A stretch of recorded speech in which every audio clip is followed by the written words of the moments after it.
ప్రస్తుతం మనతో పాటు ప్రముఖ తంత్ర జ్యోతిష్యులు, జ్యోతిష రత్న, జ్యోతిష సామ్రాట్ చింతా రుక్మాన్ గదరావు గారు మనతో ఉన్నారు. గురువుగారితో మాట్లాడేద్దాం. నమస్కారం గురుగారు. మాతృదేవోభవ, పితృదేవోభవ, ఆచార్య దేవోభవ. ఓం నమో మాందేశ్వరాయ నమః. గురుగారు, డిసెంబర్ మాసం 2025 సంవత్సరానికి చివరికి వచ్చేసాం మనం.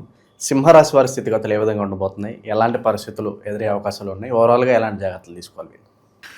ఈ 2025 సంవత్సరం డిసెంబర్ మాసం సింహరాశి వాళ్ళ యొక్క మాస ఫలితాలు ఎలా చెప్పుకునే ముందు మన వాళ్ళు ఎక్కువగా ఇంగ్లీషు మాసాలకు అలవాటు పడ్డారు. ఇంగ్లీషు సంవత్సరం ప్రకారం చివరి మాసం ఇది. దాని ప్రకారం మనం ఈ సింహరాశి గురించి చెప్పుకునే ముందు ఒకసారి సింహరాశి యొక్క ప్రత్యేకతలు మనం చెప్పుకుందాం. ప్రతి నెల ఏదో ఒక విషయం చెప్పుకుంటూనే ఉన్నాము. అందులో భాగంగా సింహరాశి అనేది కాలపురుషుడికి 5వ రాశి.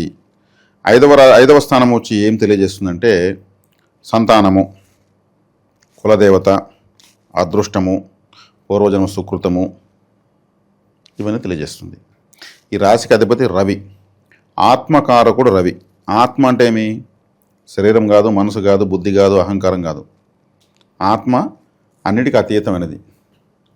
అది ఎప్పుడు నిశ్చలంగానే ఉంటుంది. సూర్యుడు కూడా నిశ్చలంగా ఉంటాడు, ఆయన చుట్టూ అందరూ తిరుగుతూ ఉంటారు. ఆయన ఎప్పుడు ఎక్కడికి పోడు, ఆయన చుట్టూ అందరూ తిరుగుతూ ఉంటారు. భూమి తిరగడం వల్ల ఆయన ఈ పక్క ఆ పక్క తిరగడం మనం క్యాలిక్యులేట్ చేసుకున్నాం. కాబట్టి ఏదైనా ఉంటే గుండెల పైన చేసుకొని చెప్పు ఉంటారు,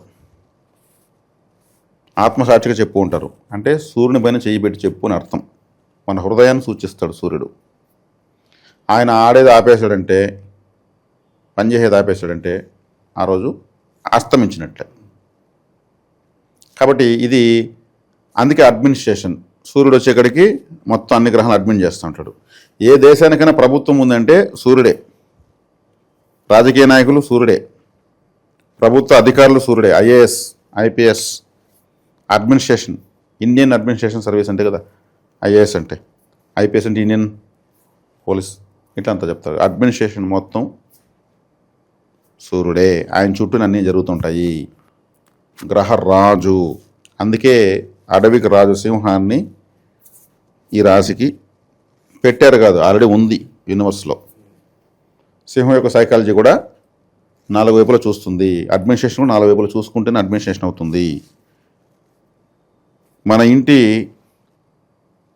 ఒక ఇంటి యజమాని ఉన్నాడంటే అతను సూర్యుడే. ఆ ఇంట్లో ఇల్లాలు ఉందంటే చంద్రుడే. పిల్లలు ఉన్నారంటే గురువు. ముసలి వాళ్ళు ఉన్నారంటే శనేశ్వరుడు. ఆ యజమానికి సోదరులు కుజుడు, సోదరీలు బుధుడు. ఆ ఇంట్లో పెండ్లిడికి వచ్చిన అమ్మాయిలు శుక్రుడు. గ్రహాలు ఒక ఇంట్లో, ఒక సౌరమండలంలో ఒక ఇల్లులో ఒక కుటుంబ జాతకం ఒకటి ఉంది.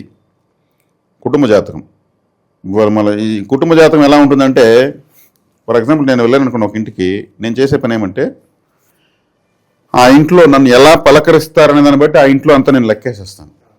వాస్తుపరంగా ఏదైనా మొత్తం A to Z. వాళ్ళు వీధిలోకి వచ్చి నన్ను రిసీవ్ చేసుకుంటా ఉన్నారా, ముందు వాళ్ళ భార్య వచ్చి రిసీవ్ చేసుకునిందా, ఆయన వచ్చాడా, లేదా ఎవరిన పని వాళ్ళని పంపించాడా, పాయింట్ టు పాయింట్ నన్ను అబ్జర్వ్ చేస్తూ క్వశ్చన్లు వేస్తున్నాడా, నన్ను నమ్మకుండా ఇంట్లో వాళ్ళు బలవంతంగా పిలిపించాడా, దానికి ఈ ఆలోచనలు వెనుకున్న గ్రహాలు ఏంటి, ఏ గ్రహం ఎక్కడ ఎక్కువ యజమాని డామినేట్ చేస్తుంది. తర్వాత అంతా డాంబికాన్ని ప్రదర్శించి బెట్టుగా ఉండి అందరిని బయట పంపించేసి అన్ని బాధలు ఆయన చెప్పుకొని ఏడ్చాడా, ఏ గ్రహాలు ఎవరెవరిని ఎలా ప్రభావితం చేస్తున్నాయి, దాన్ని బట్టి ఆ ఇంటికి నవగ్రహ స్థానాలు ఎలా ఉన్నాయి, ఏ గ్రహం ఉన్న చోట ఏం కట్టేస్తున్నారు వీళ్ళు, ఏ గ్రహం ఉన్న చోట ఏం కట్టకూడదు వాళ్ళు కట్టేశారు, ఇవన్నీ అబ్జర్వేషన్ ఉంటుంది. అంటే వాళ్ళ పలకరింపు కానించి గ్రహ ప్రభావం స్టార్ట్ అయిపోతుంది. కుటుంబ జాతకం అంటే దీన్ని వాళ్ళ డేట్ ఆఫ్ బర్త్లో అవసరం లేదు. యజమాని ఏ గ్రహ ప్రభావంలో ఉన్నాడు, ఆయన రాశి, నక్షత్రం, జాతకం, దశ, భుక్తి ఏం అవసరం లేదు. ఇది నేను చూసేటువంటిది. పిన్ టు పిన్ 100% ఆడ పక్క తేలిపోతుంది. బుధగ్రహ ప్రభావం ఉంటే నాతో ఎలా మారుతాడు, శుక్రగ్రహ ప్రభావంతో ఎలా మారుతాడు, రిచ్గా సెంటు కొట్టుకుని దజ్జా ఉంటే శుక్రగ్రహ ప్రభావంలో ఉంటాడు ఆయన. పాయింట్ టు పైన అబ్జర్వేషన్, ఇదేంటి, దీనికి ఆధారం ఏంటి, దీన్ని మీరు ఎలా చెప్పగలంటే బుధుడు. ఇట్లా వాళ్ళ ఇంట్లో వాళ్ళ భార్య డామినేషన్ ఎక్కువ ఉంది అనుకోండి, చంద్రుడు. ఆమెతో యాక్టివ్ ఉంటే చంద్రుడు. మా పిల్లల్ని అడిగి చెప్తానండి, రే రండ్రా ఆ స్వామిగారు గురువు గారు అది వచ్చారు చెప్పానంటే గురువు. సంతానకారుడు గురువు ఇలా ఉంటుంది. కాబట్టి ఇక్కడ రవిగ్రహం అనేది అడ్మినిస్ట్రేషన్. అలా చెప్పడం కోసం ఇది చెప్పాను. నేను ఇప్పుడు నాకు అంత ఇండ్లకు పోయి వాసు వేసినంత ఓపిక లేదు, కానీ కాకపోతే చెప్పేయచ్చు. ఇది కుటుంబ జాతకం కింద వచ్చేస్తుంది. ఆ కుటుంబానికి లగ్నము, ద్వితీయము అన్ని గ్రహాలు రాసేయచ్చు. అన్నీ కూర్చొని రాసేసి మీ పరిస్థితిని చెప్పేయచ్చు. అంత ఉంది. ఎందుకంటే రవి యజమాని అడ్మినిస్ట్రేటర్ అన్నాను కాబట్టి ఒక ఇంటికి వెళితే వాళ్ళ జాతకాల్లో డేట్ ఆఫ్ బర్త్లో ఉంటే కూడా మనం చెప్పేయచ్చు. ఏ స్థానాలు ఎట్టున్నాయో అంత ఏం తీయాలో, ఏం గ్రామ సిమెంట్ పెరగకుండా ఏం చేయాలో వాస్తు కరెక్షన్ చేసేయచ్చు. పెద్ద విషయం కాదు. అసలు ఏ గ్రహానికి సంబంధించిన వ్యతిరేక గ్రహాలకు సంబంధించిన రంగులు లోపల కూడా ఉంటారు. అనుకూల గ్రహాలు అయితే బయట పారే ఉంటారు. ఆ లోపల పోతే వీళ్ళు రెటీనా వీక్ అయిపోతుంది, బ్రెయిన్ వీక్ అయిపోతుంది. రంగుల్లో ఎంతో మజా ఉంది, మిరాకిల్స్ ఉన్నాయి. కాబట్టి ఈ రాశి సంతానము, అడ్మినిస్ట్రేషను, మన ప్రాణము, గుండె, హార్ట్ కాబట్టి ఇదంతా తెలియజేస్తుంది. ఈ రాశి వీక్గా ఉన్న వాళ్ళకు ప్రభుత్వం ఏ పనులు కావు. ఈ రాశి బలహీనంగా ఉన్న వాళ్ళు ఎలక్షన్లో ఎన్నిసార్లు పోటీ చేసినా ఓడిపోతారు. ఈ రాశిలో అనుకూలంగా ఉన్న వాళ్ళు రాజకీయ నాయకులుగా అనుకూలంగా అనుచరులుగా ఉంటే కూడా నష్టపోతారు. ఆయన ఎందుకంటే 5 సంవత్సరాలు తిరిగి నా డబ్బు ఖర్చు పెట్టి బ్యానర్లు కట్టి టపాసులు కాల్చి ఊరేగింపులు చేసి చివరికి నన్ను పక్కన పెట్టి నాకు శత్రువుని చేర్చుకున్నాడు దగ్గర అంటాడు. ఆడికి రవి బాగుంటాడు. ఇవి తెలియవు. చివరిలో వచ్చే దీనికి హెయిర్ కటింగే. కాబట్టి ఈ రాశిలో ఉన్న వాళ్ళకి ప్రభుత్వ ఉద్యోగాలు రావు, ప్రభుత్వ కాంట్రాక్టులు రావు. ఈ రాశి వీక్గా ఉన్న వాళ్ళు కాంట్రాక్టులు ఎత్తుకోవద్దండి. మొత్తం పనులు చేయి, బిల్లు ఇస్తామంటారు, మొత్తం చేసినాక పెండింగ్ పెడతారు. గవర్నమెంట్ మారిపోయింది, ఆ దాంట్లో నువ్వు సరిగ్గా చేయలేదు, క్వాలిటీ లేదని పెట్టేస్తారు. నేను అన్ని గవర్నమెంట్ టెండర్లు చేసి నేను మునిగిపోయిన అంటారు. కాబట్టి ఈ రాశిలో వీక్గా ఉన్న వాళ్ళు ప్రభుత్వ ఉద్యోగం కోసం ప్రయత్నించకండి. నాకు గవర్నమెంట్ ఉద్యోగం చేయాలని నాకు కళ, నా డ్రీము, నా ఎయిము ఇవన్నీ పనిచేయవు. ప్రభుత్వ రాశి బలహీన వైపునకు మళ్ళీ ఆ ప్రయత్నాలు ఎందుకు? అది తెలుసుకోవాలంటే వ్యక్తిగత జాతకం తెలుస్తుంది తప్పితే ఇంకోటి కాదు. ఈ రాశి పవర్ఫుల్గా ఉంటే అడ్మినిస్ట్రేషన్లోకి వెళ్తారు. ఒక ఆఫీసర్, ఒక మ్యాజిస్ట్రేట్, ఒక సబ్ రిజిస్ట్రార్, ఒక ఐఏఎస్, ఒక ఐపీఎస్, ప్రభుత్వం తరఫున. అదే చిన్నపిల్లడు అప్పుడు చెప్పేవాళ్ళు, గాడిదల మేపినా గవర్నమెంట్ తరఫున మేపితే చాలు. 4 గాడిదల మేపిన గవర్నమెంట్ నీ అకౌంట్లో డబ్బులు వేస్తే అది ప్రభుత్వ ఉద్యోగం అని అర్థం. అంత విలువ ఉండేదని.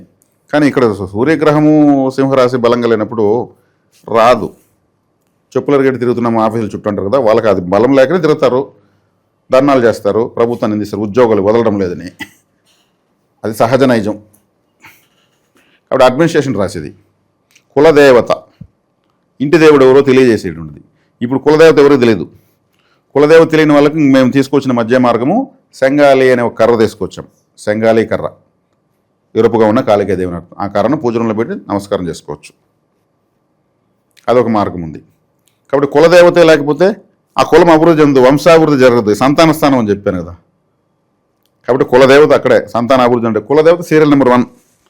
మన ఇంటి దేవుని వదిలేసే ద్వాదశ జ్యోతిర్లింగాలకు మూటలు టెంకాయలు ఎత్తుకుపోతే ఏమొస్తుంది?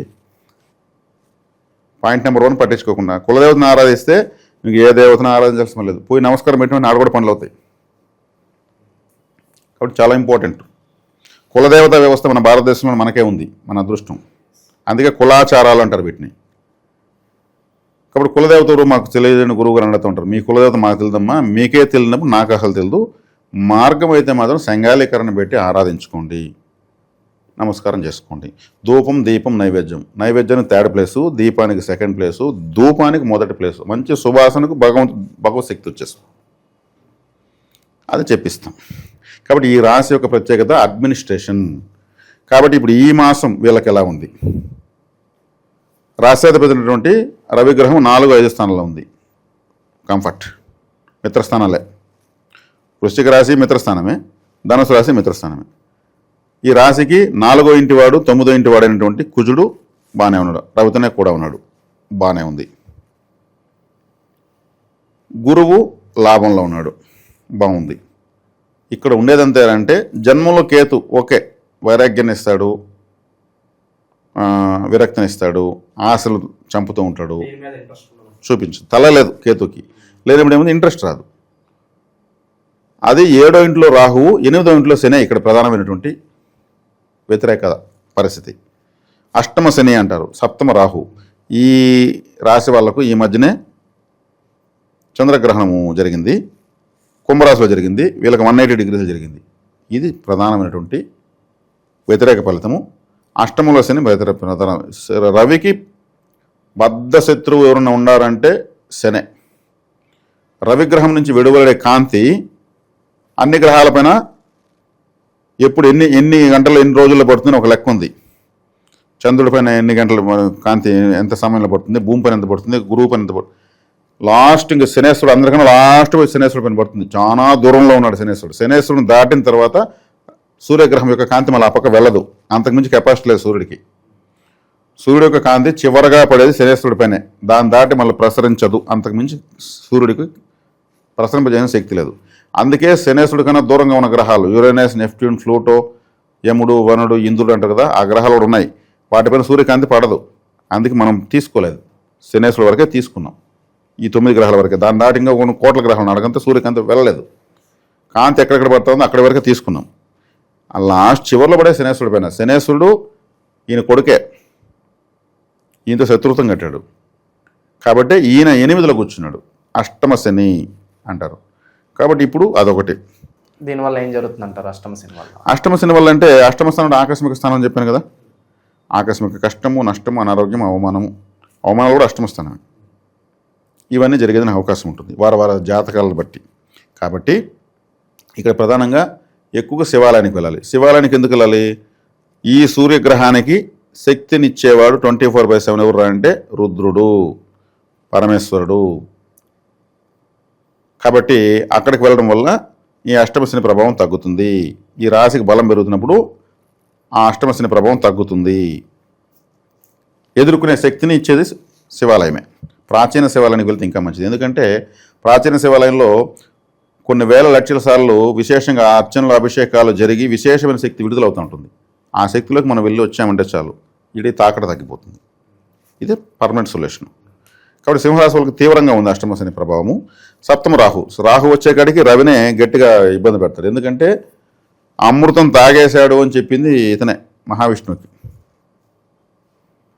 రాహు ఏమారచ్చి మహావిష్ణుని ఏమారచ్చి వచ్చి ఇటు కూర్చొని అమృతం తాగుతున్నాడు. దాన్ని ఐడెంటిఫై చేసి చెప్పింది ఇతనే. కాబట్టి మొదటి శత్రువుగా భావిస్తాడు రాహు. కాబట్టే ఇక్కడ తండ్రి సమానులకు కష్టము, నష్టము, ఇబ్బందులు ఇలాంటివి ఉంటాయి. దైవారాధనలో ఉన్న వాళ్ళకి ఏం కాదు. ఎప్పుడు కానీ గ్రహ తాకడలు దైవారాధన వల్లనే తగ్గుతాయి. నేరుగా పోయి గ్రహాలను ఆరాధించి, ఇప్పుడు నేను ఇంతసేపు చెప్పాను, ఏ రాశికి చెప్పినా కానీ పోయి దానికి ఆ గ్రహానికి పూజ, ఈ గ్రహానికి పూజ అని చెప్పానా?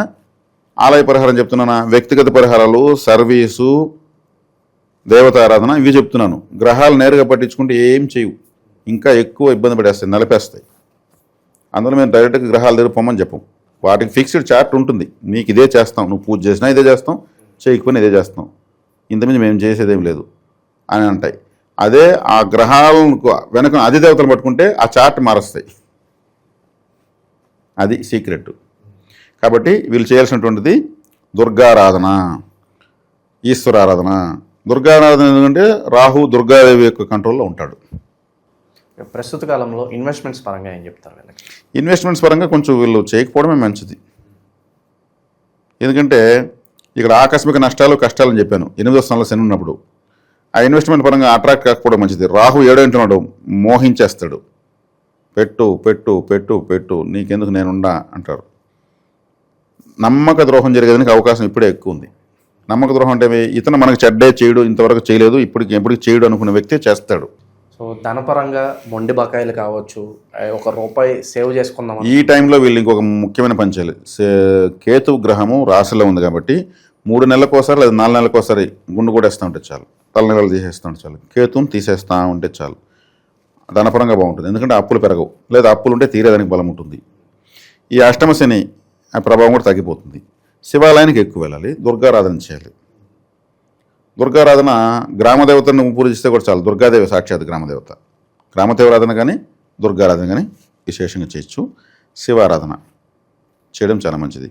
ఓవరాల్గా సింహరాశి వారి పరిస్థితి ఈ మాసం విశేషంగా ఎలా ఉండబోతుంది, భవిష్యత్తులో ఎలాంటి జాగ్రత్తలు తీసుకోవాలి, చాలా బాగా వివరించారు. ధన్యవాదాలు. ధన్యవాదాలు.